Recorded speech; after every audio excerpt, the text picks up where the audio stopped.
Husband wet the bed, stormed out after I told our child, now sulks and ignores me over morning's accident. I was, 28F, woken up this morning because the sheets I was lying on were wet.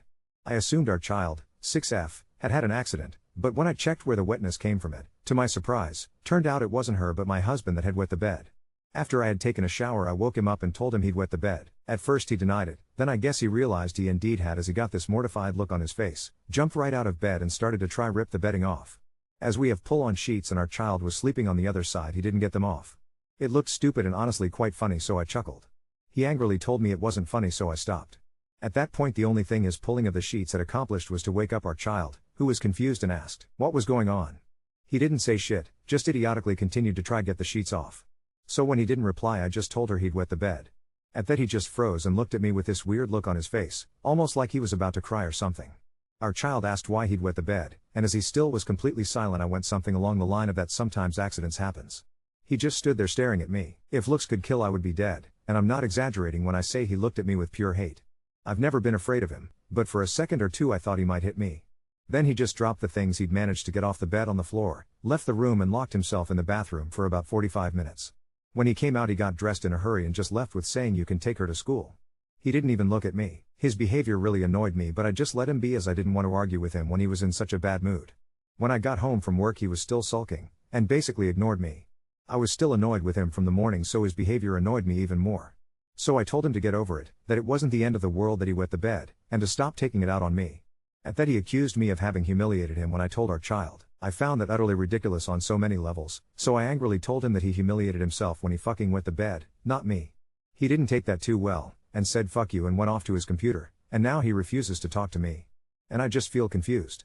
I think he's the one that behaved poorly and immature and that I haven't done anything wrong. The last thing I said may have been harsh but I feel like he had it coming. Yet I feel like perhaps I was mean to him? Ida? Edit, I just want to clarify that I did not tell our child to be mean or to humiliate my husband. I told her because I didn't know what else to say, and as it was quite obvious what had happened I thought it was just best to be honest. I didn't tell her in any humiliating way, just as a matter of fact without doing a big thing about it. I didn't think my husband would feel that bad about it. Update 1. I did feel empathy and I did care about my husband. I was gentle when I told him after I'd woken him up.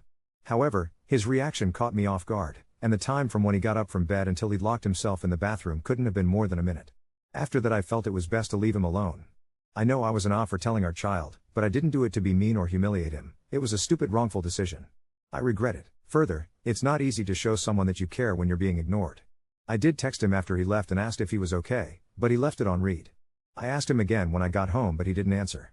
I asked him if we could talk about it, no answer. I asked him if he could at least tell me why he was so mad at me, no answer. I gave up and went to make dinner. After dinner I asked him if he could stop ignoring me, no answer. I asked him if he wanted me to leave to which he replies, you can stay, I don't care. So I ask him again if he will stop ignoring me if I stay, and when he says no is when I had it. And while I don't think ignoring someone like that is okay, I know I handled it really bad.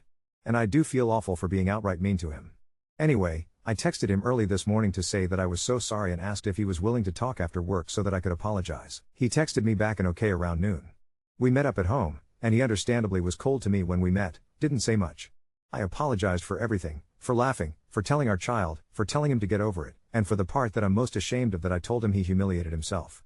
He was just silent the whole time and when I was done, he just asked why I told our child.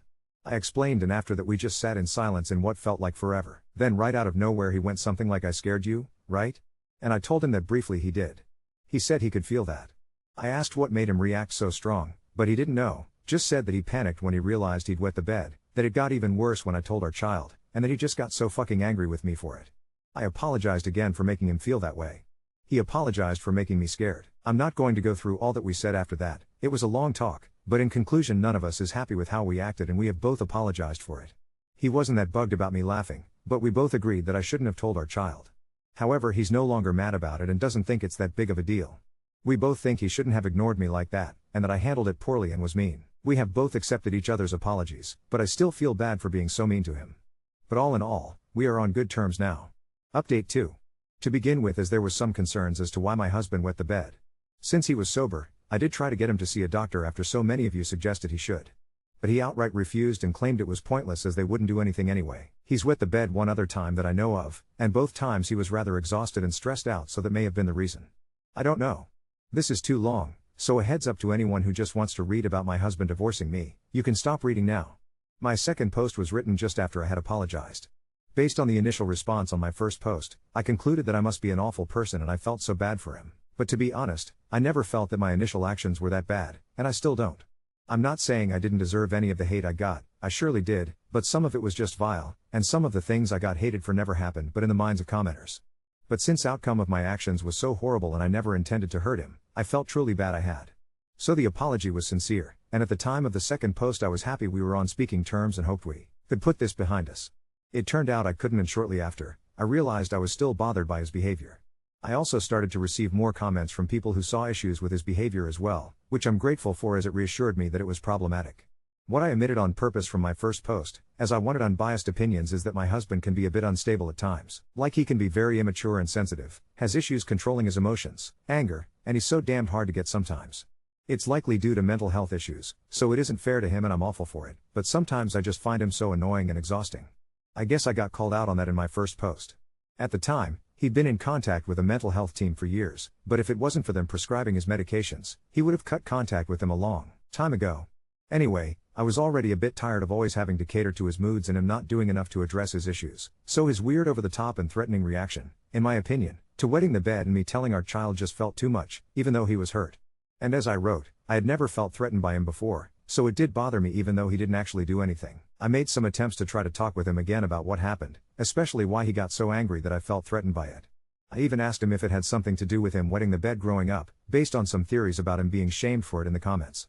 But he just said it didn't, and it was clear he didn't want to talk about any of it, and I didn't want to push. He's so bloody hard to talk with when it comes to stuff like his emotions or relationship issues, which can be very frustrating for me. To be honest, I even had some thoughts about whether I wanted to stay in this marriage, but they weren't that serious. Then about a week before Christmas he unexpectedly made a suicide attempt, sadly not his first. I did not see it coming, and I still feel like shit for it, probably always will. His memory the hours before is blurry, but he's adamant he didn't intend to hurt himself when he left our home that night. But I should have known. Anyway, it was bad and for a while we didn't know if he was going to make it or what condition he would be in if he did. Thankfully he survived and did so basically without any long-term effects. The time after was horrible, and when he got to come home he was so unwell he was basically lethargic for weeks. As to why he did it, the short answer is that he apparently had a hellish amount of anxiety he wanted to go away, which mixed bad with his sometimes complete lack of impulse control. He's been very clear that it had nothing to do with anything I've done. I didn't know how bad he was feeling because he didn't tell me, or anyone else, and it's so damn hard to help him when he doesn't tell us how he's feeling. It scared the shit out of me, and it scared the shit out of him too. To the point where he, finally, realized he needed more help, and he's been serious about it in a way he's never been before. So when he was offered therapy he accepted. Now the waiting time is a joke, so he will be starting in October. In the meantime he's been seeing a nurse and a psychiatrist. By April he was pretty much back to normal and went back to work. In the beginning of May we found out I was pregnant. It was definitely not planned and was a result of us fucking up when it came to birth control.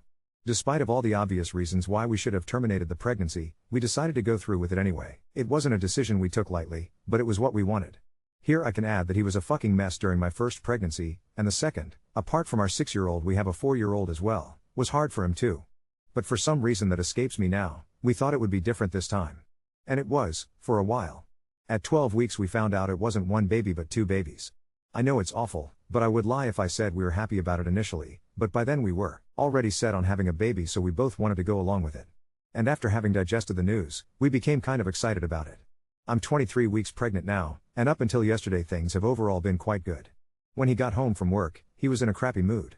I thought he'd had a bad day at work, but when I asked him about it, I was served with an angry rant of how stupid we are for having the babies and that we should have aborted them. Like WTF, and when I asked why he was saying it and pointed out it wasn't a nice thing to say, he just replied, "Well, you asked and it's what I feel." I didn't want to talk with him when he was like that, so I told him we'd talk about it later. When the kids were asleep, I asked him what that was all about and where it came from. He said he didn't know in the way he says it when he doesn't want to talk about something. I tried to push a little but got nowhere, so I got a bit frustrated and told him that it wasn't fair to me to say things like that, and then refused to talk about it. He was just silent for a while, then said fuck this and went and locked himself in the bathroom. When he came out he looked sad, so I asked him if he was okay and he said he needed some air. I was like okay and added something like it's okay to be sad, you know. He didn't like that, so he very angrily told me he wasn't sad. I know I should have let him be, but I just got such a bad feeling, so I asked him to stay. He didn't like that either, so he screamed at me that he didn't want to fucking stay and slammed the door so hard it woke the kids up when he left. I couldn't do much else than tend to the children, pretend everything was fine, and hope he would return safe and sound. I was so damned worried, so when the kids were back to sleep I texted him to ask if he was okay, and then I cried. He replied almost instantly, "I'm okay. Home in 5. Sorry. Love you," which eased my worry, but I was still sad and angry. He came back shortly after. He was clearly high, so he had calmed down. He isn't addicted. When he saw I was crying, he said he was sorry. I told him I'm not okay with him treating me like that, yada, yada, yada. He said he knew and apologized again. We've had that conversation before. I realized I wasn't even angry with him anymore. Perhaps I should have been. I just asked him to please not run away like that again, and he promised he wouldn't. But he probably will. Then he was tired, so we went to bed, but I couldn't sleep. I haven't been feeling that great today, to be honest. I'm scared, disappointed, and I feel fucking stupid. My husband was in a better mood when he came home today, and he's been such a sweetheart. He even talked to me. He apologized for yesterday and told me he was disappointed in himself for how he behaved, that he's been trying so hard to behave like a normal person, his words, and that he was tired of failing all the fucking time. I know he's trying and he isn't failing all the time, so I told him to not be so hard on himself. I asked him about how he was feeling, and he admitted he wasn't feeling that well, but couldn't elaborate. So I asked him how bad not that well was, and said it wasn't too bad and that I didn't need to worry, and promised to tell me if it got worse, but I don't know if I can trust him on that. I'm so fucking scared he will crash again. I'm not sure I have the energy for it, not now, and I'm pretty sure he doesn't have it either. I'm hoping so much that therapy will help him, but I'm not sure what realistically can be expected from it. What if it doesn't make a difference? What do we do then? I know it probably doesn't seem like it, as my posts have only focused on the negative, but I love my husband so much, and I don't want to live without him. But I don't want to live like this either. I don't know, perhaps I'm just overly sensitive right now, being pregnant and all. Now on to second story. Confronted my boyfriend's jealous girl best friend after her cruel insults about my body and family, leaving our friend group divided. My boyfriend, Nick, 25 male, has a girl best friend, Julie, F24. Everything has been great between me and Nick. I don't even care that he has a girl best friend. A week ago, me and Nick went on a vacation with our friend group, that includes Julie. The first night, we were all walking from our hotel to a restaurant. When we got to our table, Nick sat down, and when I went to sit with him, Julie pushed me out of the way to sit next to him. Literally pushed me. I laughed it off and sat on his other side, but I'm sure I was giving her some nasty glances. All dinner she talked Nick's ear off. She has never been like that. The next morning, we were gonna go to the pool, so I was getting ready in me and Nick's room. I go into the bathroom to do my hair. I have 3C hair, so it takes me a while. After a bit I heard talking in the room, so I went to check what it was. Julie and Nick were having a conversation, Nick sitting on the bed and Julie in her bikini and cover-up standing near the TV. I came out and sat next to Nick on the bed, and they continued their conversation. When they were done talking, Julie acknowledged me and said, "You look different," assuming it was a compliment. I said, "Thank you," to which she responded, "It's not a compliment. I can see your food, baby," and poked my stomach. I grew up in the modeling world. I am still a model to this day, but growing up in such a toxic environment, I had an eating disorder. I was anorexic, and it still affects me to this day. I awkwardly smiled and went back to the bathroom to finish my hair. I cried in the bathroom, and I guess after Julie went downstairs to get a drink, Nick came in the bathroom and asked me why I was crying.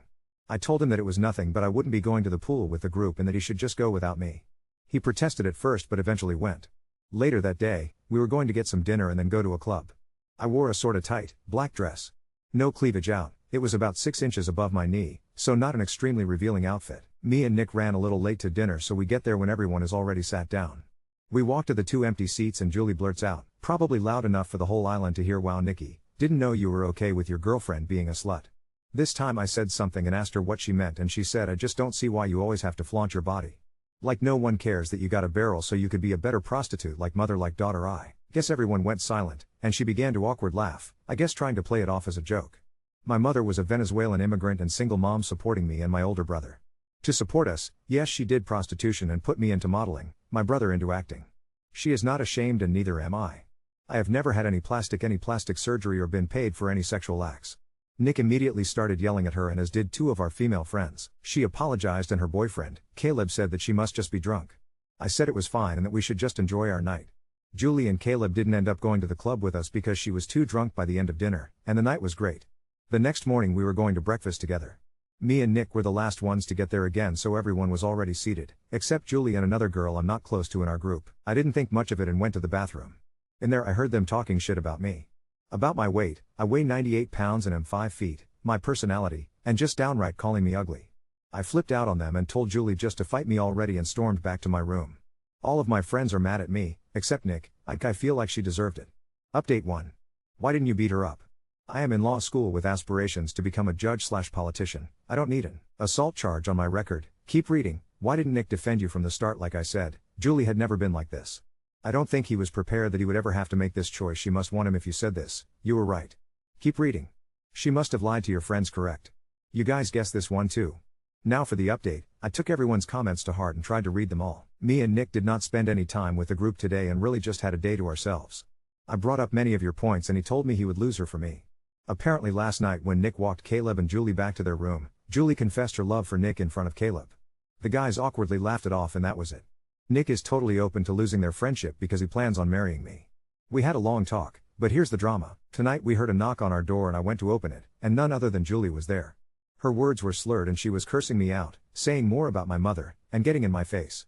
I don't know what came over me. I think you all fired me up because I've always been a quiet person and I hate confrontation, but I started yelling for her to grow up. She began talking about my dad. He left when I was 3, I lost my fucking mind. I slapped her and Nick said he heard it and thought it was a sound effect. It was really loud. She fell to the ground, dramatic, and began have a temper tantrum. I slammed the door and she called the police on me, but I wasn't arrested. Apparently she told the group that I threatened to fight her because she said that I looked ugly? And her little minion vouched for her. After she told the group that, Nick went looking for me and Julie followed him trying to convince him I was cheating on him. Luckily, he knew I would never do that. That's it for now, guys.